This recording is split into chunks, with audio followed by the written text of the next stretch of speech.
na ang mga dagkong balita karong adlaw sa One Mindanao.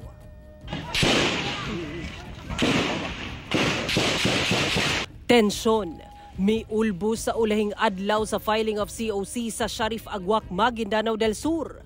Unom samdan, usa, patay.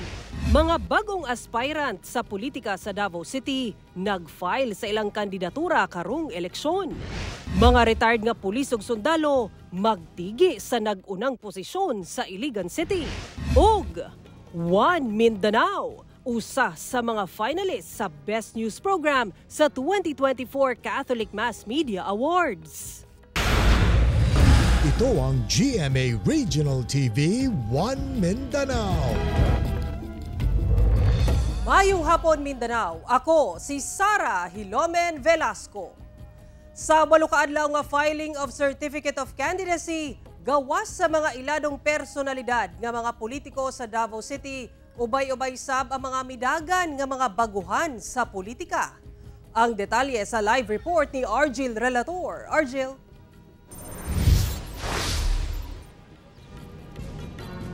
Sara, doon ay mga first time nga mudagan. Apan doon na sa'yo mga nidagan na itong niagi apan wala palari ug subling magpapili alang sa 2025 midterm elections. Unang higayon nga mudagan sa lokal nga posisyon ang 53 anyos nga si Larry Franco. Magpapili siya isip konsehal sa 3rd District ubos sa Partido Federal ng Pilipinas. Usa siya mga buot iduso ang pagiya sa kabataan sa saktong dalan. Nagatuo ko nga makatabang ta no sa effort sa ato ang local government no para ikauswag sa mas ikauswag pa sa atong syudad. Ang aspirant nga si Daniel Guillen mudagan unta pagka-senador apan naalangani na matud pa siya busa nagsumite na lang og COC pagka 3rd District Councilor. Ikaupat na matud pa niya kini nga pagdagan. I'm running for councilor simply because I want to help also. And people should know that for the last 25 years, I've been campaigning that people should know our government. Si Joselito Tan, lakip sa unom kamamudagan pagkamayor sa syudad. Ito pa lang, subukan. Magpapili sa pagkamayor ang content creator nga si Roweno Caballes o mas iladong si Boy Isog. Usasa ko ang pangandoy, ang mudagan sa pinakadako nga syudad sa ato ang nasod, ang Davao City. O karong adlaw natuman ako ang ako ang pangandoy.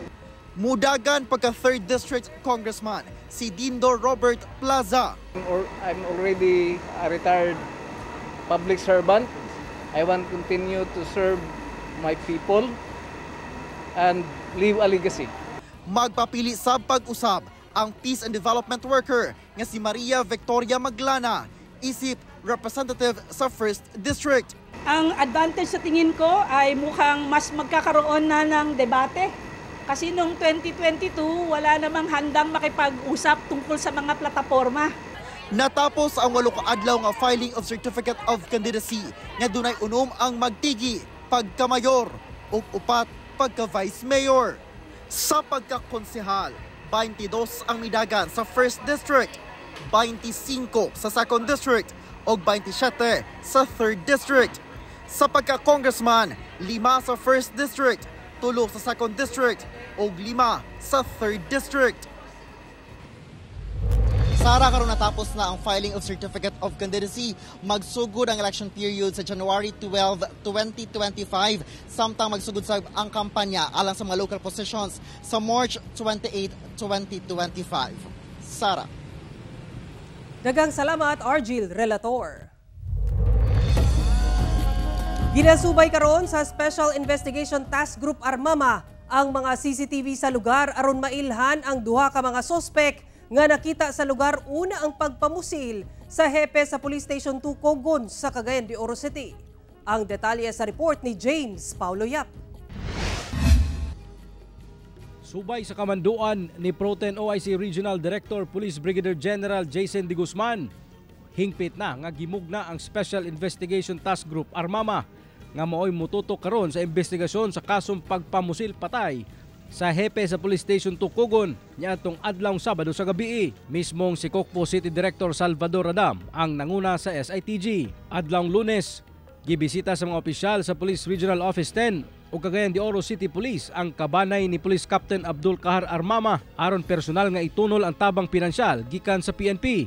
Gibisita sab nila ang lubong ni Police Captain Armama sa Marawi City. Nakasentro karon ang SITG Armama sa pag-ila sa duha ka mga personalidad nga nakita sa CCTV. Upat ka adlaw una ang nahitabong pagpamusil. Way puwas ang atong pagpaluap no mismo atong City Director Colonel Salvador Adam nangunayhan so unsa sa pag-supervise sa atong mga operatiba. Sa karon padayon pa kuno ang ilang pagpangita og mga ebidensya og testigo aron makatabang sa ginahimong investigasyon. Ginalantaw kuno ang anggulong may kalambigitan sa iyang trabaho. Nagpahigayon na sab kuno sila og backtracking sa mga CCTV camera palibot sa crime scene. Nanawagan sab ang kapulisan sa mga dunay kasayuran sa krimen nga moduol sa pinakaduol nga police stations. Daghan siyang mga police operational accomplishments no sa diya sa iyang area of responsibility na sa mga accomplishments anti-illegal drugs, anti-illegal gambling, akip na niini ang mga smuggled items ug pagpamadlong diya sa iyang area of responsibility particular na sa Mercados Kugon. Kauban si Makoy Sempron, James Paulo Yap, One Mindanao. Atong sayro ng dugang pang mga balita sa Mindanao. Makauban nato si Cyril Chavez live sa Cagayan de Oro City. Cyril. Salamat Sara. Usa ang patay samtang unom samdan laki pang usa ka pulis ug empleyado sa LGU sa nahitabong tensyon sa Sharif Agwak Municipal Hall sa ulahing adlaw sa filing of Certificate of Candidacy. Ang detalye sa report ni Efren Mamak. Makita nining video ang tensyon sa gawas sa Municipal Hall sa Sharif Agwak, Maguindanao del Sur adlawng Martes kung asa nabulabog ang pipila ka katawo ug otoridad sa lugar. Taod-taod. Madungog ang kusog ug sunod-sunod nga buto sa pusil. Sa laing video, makita sab ang tensyon ni ining mga sakay sa sakasakyanan diyang nahitabo ang buto-buto sa pusil. Kita sa video ang pagdinaganay sa pipila ka tawo sa gawas sa gate sa maong Municipal Hall. Kini diyang ginapahigayon ang filing of Certificate of Candidacy sa maong lugar. Taod-taod makita sab kining tulo ka lalaki nga miaksyon og hapa apan ang usa dunay pusil ug kalit kining namusil sa atubangang direksyon ni ini. Sa laing video kamatikdan kining usa ka sakyanan nga nagdagan sa highway sa maong lugar nga giduulan og mga tawo. Madunggan sab ang mga paghapak ni ini sa sakyanan.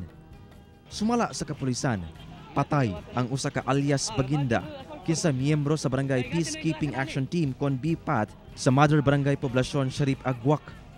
Samdan sab ang laing unom ka tawo kung asa usa niini usa ka pulis nga giilang nga si Police Corporal Montasir Escac nga naka-assign sa 1st Provincial Mobile Force Company sa Maguindanao Police Provincial Office.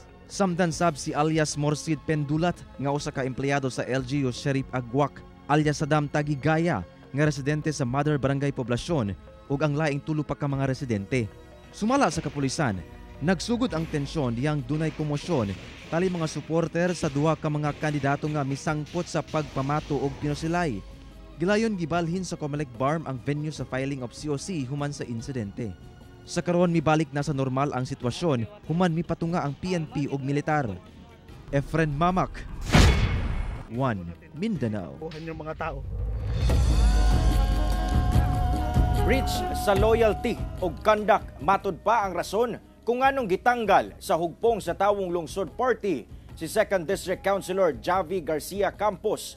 Si Councilor Campos una na nga gipahayag ang rason sab sa iyang paghawa sa partido. Ano ang report ni Argil, relator. October 8 dihang nagpagula og pahayag ang hugpong sa tawong lungsod o HTL Party nga human ang makuting evaluation og deliberasyon. Nagdesisyon sila nga tanggalon sa partido si Davao City 2nd District Councilor Javi Garcia Campos nga midagan pagka-congressman sa 2nd District sa Davao City ubos sa partido sa kasamtangang administrasyon nga Partido Federal ng Pilipinas. Kini tungod matud pa sa seryosong breach of loyalty and conduct ngadto sa partido. Naabot matud pa sa HTL nga nalambigit si Campos sa sekretong mga aktibidad sa laing political party nga iladong dunay anti-people nga baruganan o kontra sa mga interes sa mga Davaoenyo.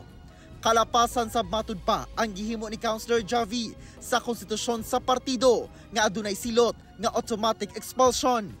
Nakalatid sab sa pahayag nga ang kasamtangang national administration kay walay gihatag nga pondo sa local officials nga loyal sa Duterte legacy.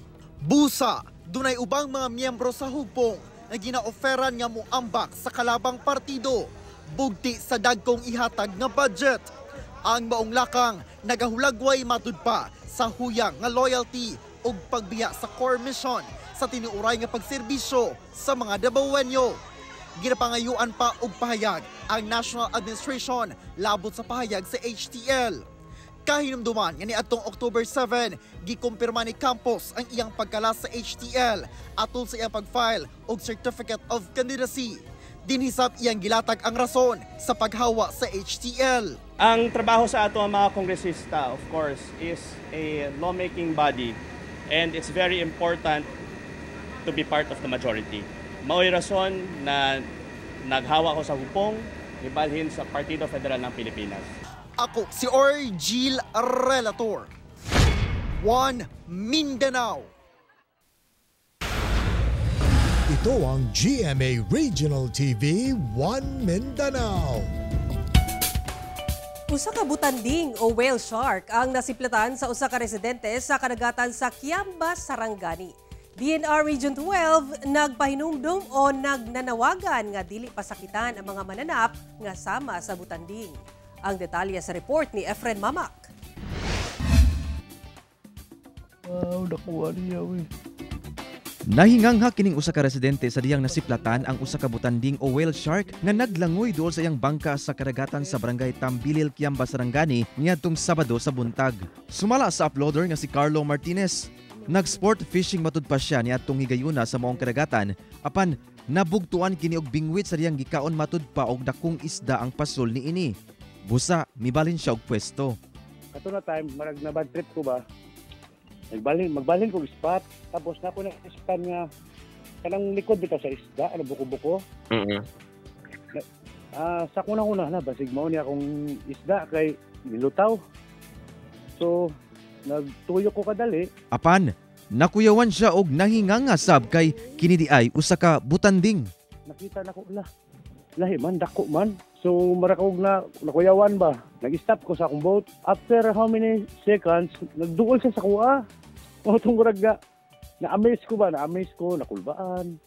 Wala ako kasabot sa akong gibati kay siyempre. Gibana-bana nga naa sa 14 feet ang gitas-on sa maong butanding. Sumala ni Carlo nga mihaw ara kini human sa 25 minutos. Wala ra sab siya na unsa atol sa hitabo. Sumala sa Provincial Environment and Natural Resources sa Sarangani, posible nga nangaon ra og mga gagmayng isda sa masalupoy o bulinaw ang maong butanding sanglit season matud pa karon kini. Nagpasabot sab kini nga anaa sa mayong kahimtang ang kadagatan sa lugar. Kasi panahon ngayon ng bulinaw. So ibig sabihin sir, according sa ating mga kasamahan sa office, yan yung mga indication na maayos ng ating protected seascape. Kasi meron tayong na-observe na dati wala, ngayon bumabalik na sila. Apan, nagpahimangno ang buwatan nga dili pasakitan ang mga mananap sama sa butanding. Ay, hayaan na lang siya. Wag tayong gumawa na ma-provoke natin siya. Yan, hayaan na lang. Kung ano nakikita natin, pasalamat tayo dahil maging masaya tayo na mayroong mga ganyang sea creation. Kauban si Gary Balantay og Bong Vicencio, Efren Mamak, 1 Mindanao. Nagkaabi-abi ug nagpatudlo pa og boxing moves si sparkle artist Christopher Martin kang Paris Olympics 2024 bronze medalist Nesty Petesio sa pagbisita niya sa hometown ni Nesty sa Santa Cruz, Davao del Sur. Si Christopher ug ubang Kapuso Stars nakisadya sa mga aktibidad sa 140th araw ng Santa Cruz. Atong silipon sa report ni Orgil Relator. Sa pagbisita ni sparkle artist Christopher Martin sa Santa Cruz, Davao del Sur, usa siyang gituan ang booth sa LGU nga dunay naka-display nga managlahing local products ug makita sab sa mga hulagway ang tourist attraction sa lungsod. Welcome to Santa Cruz po. Yes. So ate, ano meron dito? Sabi nila mga local products ba yun nandito ngayon sa ano? Coffee po from near Mount Apo po siya, from Tibula, Santa Cruz. Instant na to ate o kailangan pa tong may filter na ano? Okay na tong instant. Pwede brew, pwede din instant. Pwede din pakuluan. Ang lungsod sa Santa Cruz, mao'y hometown ni Paris 2024 Olympics bronze medalist nga si Nesty Peticio. Maliban sa attractions at tourist spots ng Santa Cruz, syempre ito rin ang pinagmamalaking hometown ni two-time Olympic medalist sa larangan ng boxing. Ako, idol ko to. Alam nyo, nung mga panahon ng Olympic, talagang pinapanood ko, inaabangan ko yung news niya dito eh. Idol ko to eh. Guys, si Nesty Peticio. Halika dito. Alam mo, excited ako na, hindi ka ba galit? Baka galit ka ha? Kasi ako excited ako, kaya ako pumunta ng Santa Cruz. Kasi excited akong masuntok mo. Gusto ko sapakin mo ako. Joke lang. Hello, Nesty Peticio. Hello. Christopher Martin, idol. Sa sulod sa mismong boxing ring, mas nagkailhanay ang duha nga pulos atleta kay si Christopher, usa ka swimmer. Anong inspirasyon mo sa boxing? Ever since talaga, idol, yung pamilya ko. Mama ko, papa ko. Share ko lang din, ito yung pangarap ng papa ko na hindi niya natupad. Pero nagbunga na ngayon, Nesty, no? Iba talaga pag inuuna mo yung pamilya mo eh. Sabi nga sa Biblia, kailangan unahin mo ang pamilya mo at i-bless ka ni Lord. Wala sab gipalampas ni Christopher nga magpatudlo og basic boxing moves. Jab, straight, hook, yun. Jab, straight. Tulog yun, no? Tulog ng 2 days yun. Pagkagabi, present sab ang duha sa mutya ng Santa Cruz 2024 nga kabahin sa mga aktibidad sa 140th araw ng Santa Cruz. Si Nesty kay usa sa selection committee, samtang si Christopher miharana sa 18 ka mga kandidata.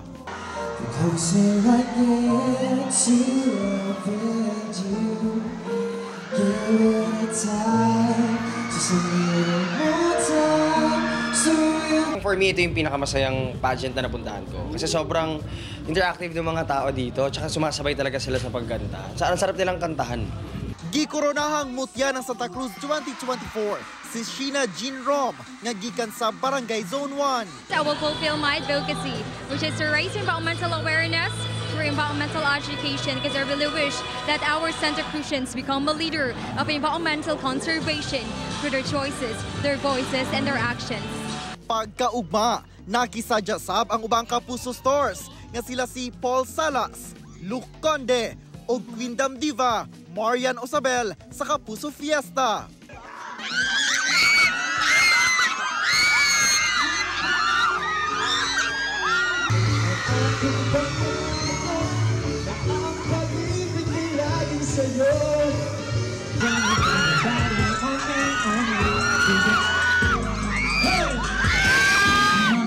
Ito, second time ko, ganun pa rin yung energy nila, sobrang excited pa rin sila, and yun, I felt yung pagmamahal talaga ng mga taga Santa Cruz, Davao del Sur.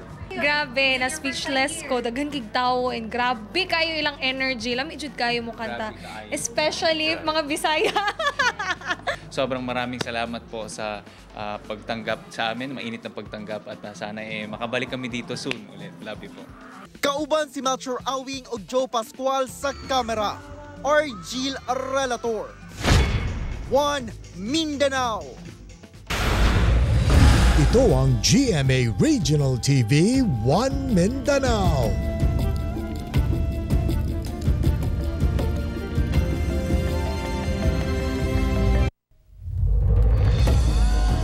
Dakpa ng tulo ka mga drug suspect lakip giingong maintainer sa usa ka drug den atol sa bypass operation sa otoridad sa Cotabato City. Giling na aresto ang tulo ka mga lalaki atol sa bypass operation nga gipangunahan sa PIDEA Maguindanao Police Provincial Office ug Cotabato City Police sa Doña Pilar Street College, Poblacion 2, Cotabato City adlong Lunes. Ang mga suspect na gidad og 20 anyos ug 23 anyos, samtang arestado sab ang 39 anyos nga lalaki nga giingong maintainer sa usa ka drug den sa mong lugar.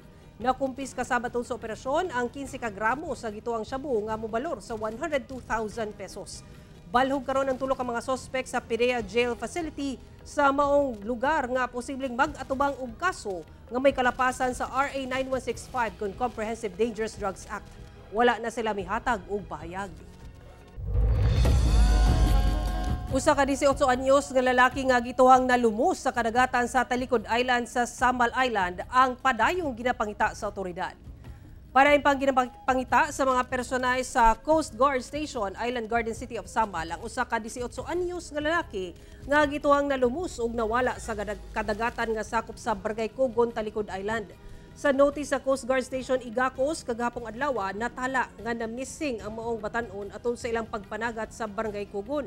Sumala kang Ensign Vasit Venturillo, ang commander sa Coast Guard Station Igacos, atol sa pakighinabi sa GMA Superradyo Davao nga hagit sa pagpangita sa biktima ang kalayo sa lugar nga anaa sa usa ka oras pa ang biyahe ug ang kalawom sa dagat diin gika-report nga nawala ang biktima nga moabot sa 500 feet. Nasayrang niadto ang biktima sa grupo sa mga mananagat sa laod aron mahatagan og isda apan pagbira sa pukot miambak matud pa kini ug wala nakabalik sa gisakyang bangka. Gituhan nga giatake sa iyang sakit ang biktima rason nga nalumos. Upat ka retiradong pulis ug usa ka retiradong sundalo ang mag-atbang sa Iligan City alang sa pagkamayor ug congressman sa maabot nga 2025 midterm elections. Ang detalye sa report ni James Paulo Yap. Sa katapusang adlaw sa filing of COC, adunay 5 ka mga aspirants sa pagka-congressman sa nag-inusarang distrito sa Iligan City. Kini ang retiradong sundalo nga si retired Colonel Siegfried Espina, isip independent candidate. Nagsumitisab sa iyang COC si retired Colonel Garciano Mijares nga nagsilbing regional director sa ProBar, una miretiro. Magpapili pagbalik isip vice mayor sa syudad ang kanhi vice mayor o katandem ni Congressman Rehencia nga si Monsignor Jemar Vera Cruz ubos sa partido Abante Iligan.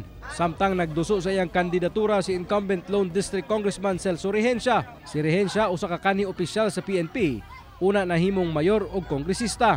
Kauban niya ang mga kandidato sa ilang partido. Magpapili sab pagka-mayor sa syudad ang usasab ka retiradong pulis o kanhi city director sa Iligan City nga si retired Colonel Leonie Roy Ga ug vice mayor niini nga si Ernest Oliver Rubekwik-Uy.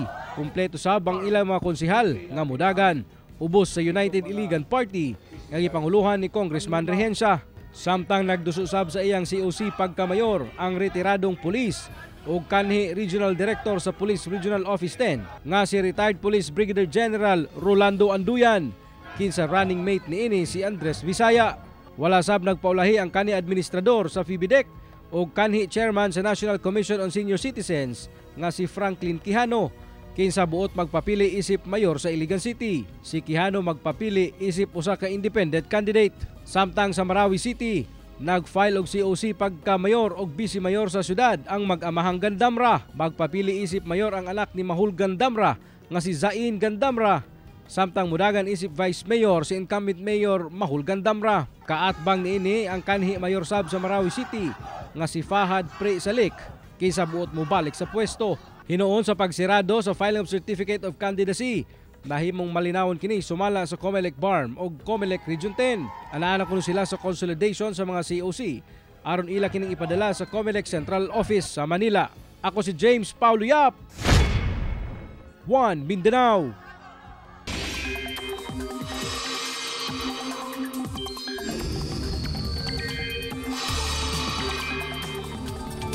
Nahilis na ang low pressure area sa sulod sa Philippine Area of Responsibility. Apan dunay cloud cluster sa East Philippine Sea ug sumala sa pag-asa, trough o extension kini sa tropical depression o bagyo sa gawa sa PAR. Nagpabilin sab nga ubos ang tsansa niining mahimong bagyo. Gawas niya na dunay northeasterly surface wind flow o hangin gikan sa amihan ng sidlakan. Pero pagpaklaro sa pag-asa, dili pa kini ang hanging amihan kay anaa pa sa transition period padulong sa amihan season. Posible sab nga ulanon ang pipila ka bahin sa nasud lakip sa Mindanao tungod sa localized thunderstorms. Base sa datos sa Metro Weather, dunay tsansa sa ulan sa Zamboanga Peninsula, Northern Mindanao, Caraga, Davao Region, Barm ug Soc-Sargent. Kusog ang ulan sa ubang lugar, busa magbantay sa posibleng pagbaha o landslide. Pipila ka mga programa ug special sa GMA Integrated News ug GMA Regional TV ang nalakip sa finalists sa 2024 Catholic Mass Media Awards. 7 ka programa ug special sa GMA Integrated News ug GMA Regional TV ang nahimong finalists sa nagkariyang kategorya sa 2024 Catholic Mass Media Awards ug palaran kita mga kapuso nga nalakip ang atong programa nga GMA Regional TV 1 Mindanao sa mga finalist isip Best News Program. Kini ang ikaduhang higayon nga nahimong finalist ang programa sa mong award-giving body. Lakip sab sa mga nahimong finalist ang special coverage sa The Peña Francia Festival sa GMA Regional TV isip Best TV Special. Ubo sa GMA Integrated News, finalist sa Best Special Coverage, ang special coverage sa Nazareno sa 24 oras. Best News Magazine finalist ang unang balita, special report, Yakap ng Pag-asa. Finalist sab sa Best News Program ang saksi special coverage sa Traslasyon. Finalist sa Best Investigative Report ang GMA News Online, Rooms for Rent. Ug finalist sa Best News Coverage ang GMA News Online, The Interim Charter under Cory Aquino. Daghang salamat sa CMMA sa pag-ila sa katakos sa mga programa sa GMA ug sa padayon ninyong suporta kanamo mga kapuso. Daog na sab ang San Pedro Red Lions sa ilang finals rematch kagahapon sa NCAA Season 100 Basketball Games. Samtang EAC Generals gipalukapa ang San Sebastian Golden Stags. Giusab sa San Pedro Red Lions ang ilang kadaugan batok Mapua Cardinals sukad Game 3 sa ilang dula niadtong Season 99 Finals.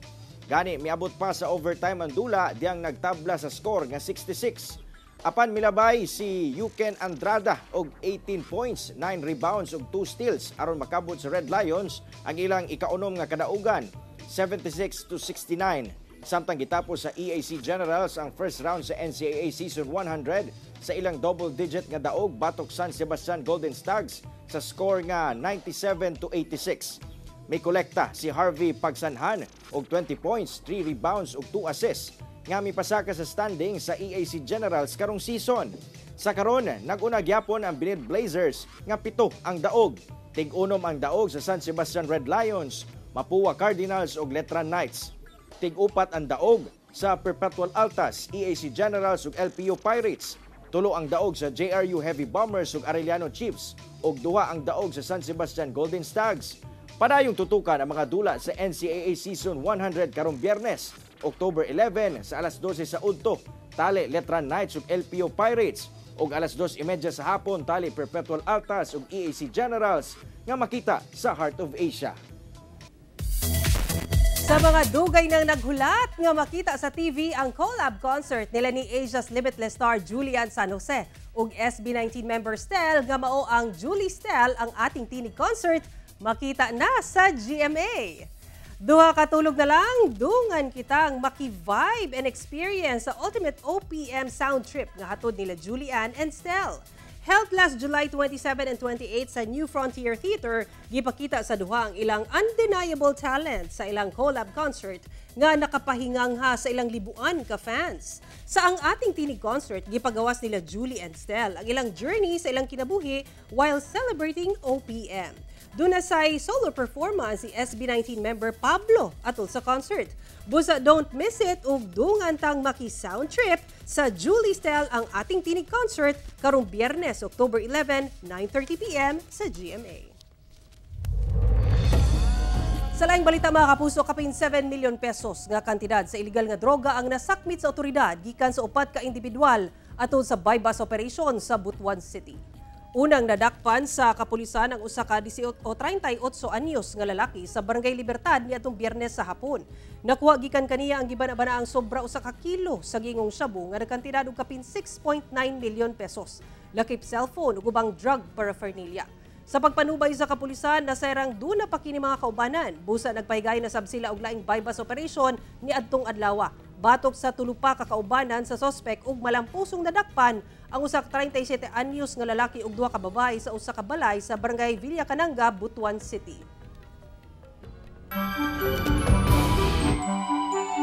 Mga kapuso, 77 days na lang una ang Pasko. Mao kato mo aling balita sa Mindanao karong adlaw. Mamahimo ninyo kining makita pag-usab pinaagi sa pagbisita sa official website sa GMA Regional TV o bisitahang among official YouTube channel ug i-click ang subscribe button para sa pinakahuling balita. Daghang salamat sa atong mga kapuso sa Mindanao nga nagalantaw kanamo ug sa atong mga kapuso abroad. Padayon lang sa pagtutok sa mga lokal nga balita matag adlaw tungod sa GMA Regional TV, Local News Matters. Kami ang GMA Regional TV 1 Mindanao. Tibok persa para sa mas dakong misyon ug mas halapad nga pagserbisyo sa nasod.